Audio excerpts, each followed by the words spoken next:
Chapter 9. A Scare. Eagerly, Nancy tore open the envelope and unfolded the sheet inside. "A bill for the repairs to my car," she told Hannah Gruen. "It sounds very fair. Mr. Baylor Weston, who ran into me, shouldn't mind paying this amount." The housekeeper laughed. "The garage mechanic was certainly prompt in delivering his bill." "I asked him to be," Nancy defended the man. "I want to present this bill and the Mapleton garage one right away to Mr. Weston." "That's the spirit," came a voice from the doorway. "Good morning." Mr. Drew walked in, kissed Nancy, and asked, "How are you, Hannah?" Carson Drew took his place at the head of the table, then said, "Nancy, I learned yesterday that Baylor Weston owns an electronics factory in Stanford." "Oh, what a break for me!" Nancy exclaimed. "I can do 2 errands at once." She told about having seen the name of the Stanford Electronics Company in the diary, and her intention of finding out if Mr. Swenson worked there. "Excellent idea," said Mr. Drew. "And now for more news." "You found Mr. Raybolt?" Nancy asked eagerly. "Yes and no. To be strictly correct, I found Mrs. Raybolt." "Where is she, Dad?" "At a summer resort on Lake Mentor. I talked with Mrs. Raybolt on the phone. She became very upset about the fire and told me she would return today to look into the matter." "And her husband?" "She didn't say where he is and was rather evasive when I questioned her about it." "I'd like to talk to Mrs. Raybolt, Dad." "Well, why don't you? She'll surely stay at the Maplecroft Inn, because it's the only hotel within 3 miles of the Raybolt estate. My guess is that if you go there for luncheon, you might meet her." "That's a grand idea," Nancy said excitedly. "I see now why you're called River Heights' leading lawyer." She asked her father if he knew of someone who could translate the diary. "I've already checked," Mr. Drew replied, "but my 2 friends who speak Swedish are away on vacation." Nancy was so enthusiastic about the idea of visiting the inn that as soon as she had finished breakfast, she phoned Bess and George. Always eager for adventure, they quickly said they would love to go along. By 11 o'clock, the 3 girls were en route. "I have a feeling that we're about to learn something important," Nancy confided to her friends. It was only a few minutes after 12 when the girls reached the pleasant little inn. Nancy parked beside a row of cars at the rear of the building. The girls went inside and inquired for Mrs. Raybolt. "She hasn't arrived yet," the desk clerk said, "but we expect her any minute." The girls strolled outside and sat down on the porch. But after an hour had elapsed, the wealthy woman still had not arrived. Bess gave a huge sigh. "I'm starved. We may as well have luncheon. I don't believe Mrs. Raybolt is coming." "It looks that way," Nancy admitted in disappointment. "Wait a second, though. Here comes another car." Hopefully, the girls watched as a large automobile swept up the driveway. A chauffeur assisted a frail, nervous-looking woman of middle age to alight. She clung unsteadily to his arm, and for a moment the girls thought she would faint. The chauffeur said encouragingly, "You'll feel better, Mrs. Raybolt, after you have had your lunch." So this was Mrs. Raybolt. She made no response other than to give a low moan.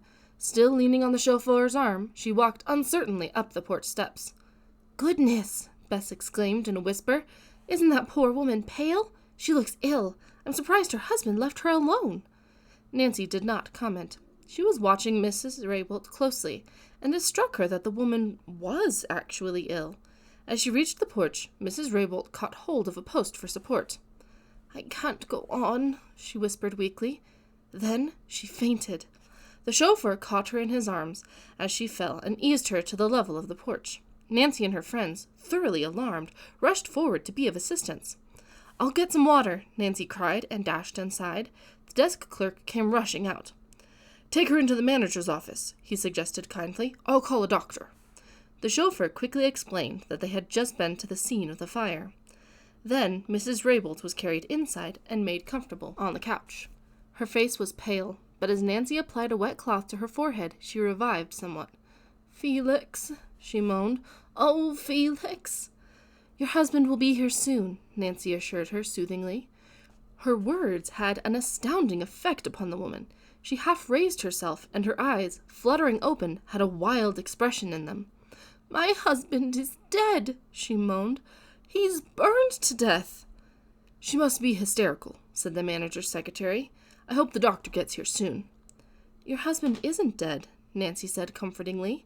Mrs. Raybolt appeared not to hear the girl, for she went on wildly. He burned to death in the fire. Oh, Felix!" "What's she talking about?" demanded the manager, who had just entered the room. "I'm sure her husband wasn't in the house at the time it burned," said Nancy. "The investigators found no evidence of anyone having been trapped inside." Yet, as she spoke, doubt besieged Nancy. How did she know that Felix Raybould had not been trapped inside the house? True, no body had been found, but what if the explosion? Nancy put the horrible thought out of her mind. Mrs. Raybould revived sufficiently to sit up, and after she had drunk the glass of water Nancy handed her, she appeared to be less agitated. "You must be mistaken about your husband," Bess told her gently. "No, no," the woman cried. "He went there the night of the fire to see a man on business. I had a feeling he shouldn't go, and I tried to stop him, but he wouldn't listen to me. I haven't heard from Felix since that night." Mrs. Raybould broke down and sobbed hysterically.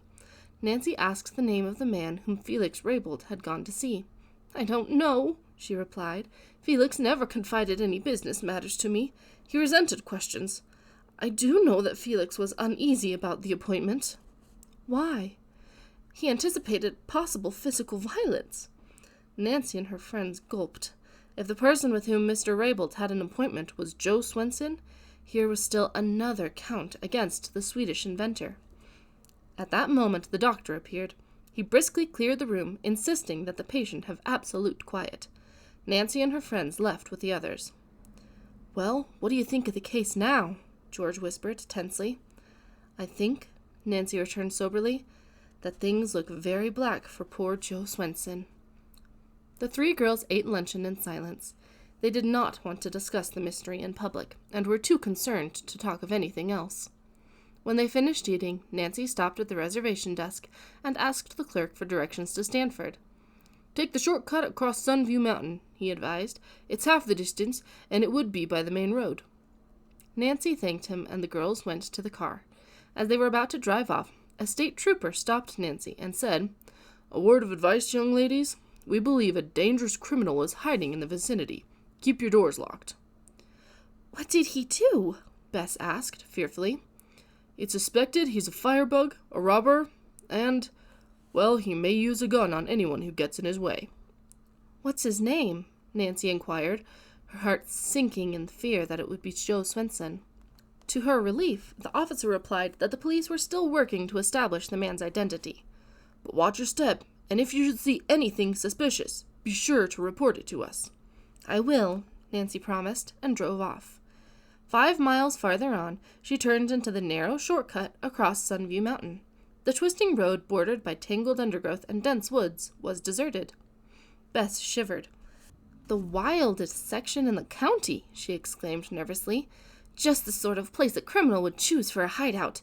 For goodness sake, Nancy, step on the gas." "This is a spooky road," George murmured presently. "Wouldn't it be funny if we should come upon Joe Swenson peering out at us from the bushes?" "Funny?" Bess demanded. "I'd be frightened out of my wits. Wouldn't you, Nancy?" "Well, I don't know," the other returned truthfully. "I'm eager to find that man." "So am I," Bess replied, "but I'd rather not run into any strangers in this out-of-the-way spot." Nancy did not reply immediately, and her friends noticed that she appeared to be scanning the woods searchingly. "You think the criminal actually might be hiding along this road?" Bess demanded anxiously. Nancy nodded. "It's possible."